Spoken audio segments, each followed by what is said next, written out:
चौथी है ओलिगोसैकेराइड।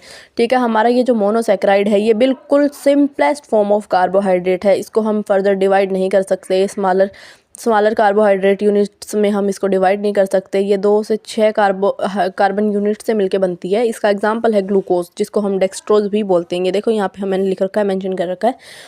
फिर उसके बाद है फ्रक्टोज, जिसको हम फ्रूट शुगर भी बोलते हैं, फ्रूट्स में ही मिलता है ये। और गैलेक्टोज है, ये हमें फ्रीली नेचर में नहीं मिलेगा। तो इसका प्रोसेस क्या है, सोर्स है इसका लैक्टोज की हाइड्रोलाइसिस करने के बाद हमें गैलेक्टोज मिल जाएगा आसानी से। ठीक है, ये हमारा है गैलेक्टोज का। फिर इसका एम्पेरिकल फार्मूला वही पहले वाला CnH2nOn, यही हमारा एम्पेरिकल फार्मूला है। फिर आता है हमारा डाइसैकेराइड पे। डाइसैकेराइड 2 मोनोसैकेराइड की यूनिट से मिलता है। डाई है ना, डाई तो 2 ही होगा। फिर आता है हमारा इसका एग्जाम्पल है सुक्रोज, जिसको हम टेबल शुगर बोलते हैं। शुगर केन से मिलता है हमें।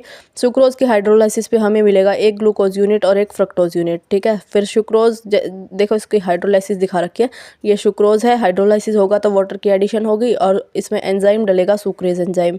फिर ये ग्लूकोज और फ्रक्टोज में अपने आप ही टूट जाएगा गाइस। फिर उसके बाद आता है हमारा माल्टोज, इसका सेकंड एग्जांपल, जिसको हम स्प्राउटेड सीरियल ग्रेन्स और स्टार्च से पाते हैं। ठीक है, इसकी हाइड्रोलाइसिस करने पे हमें 2 ग्लूकोज की यूनिट मिलेगी। देखो हाइड्रोलाइसिस जब भी करेंगे हम वाटर को ऐड ही करेंगे और उसका एक एंजाइम डालेंगे। माल्टोज है तो माल्टेज डलेगा, सुक्रेज डलेगा। देखो ऐसा हर कंडीशन में नहीं होता कि सुक्रोज है तो सुक्रेज डलेगा, माल्टोज है तो माल्टेज डलेगा। एंजाइम अलग अलग भी हो सकते हैं, आप इसका ध्यान रखिएगा। तो ये 2 ग्लूकोज यूनिट्स में टूट गया है।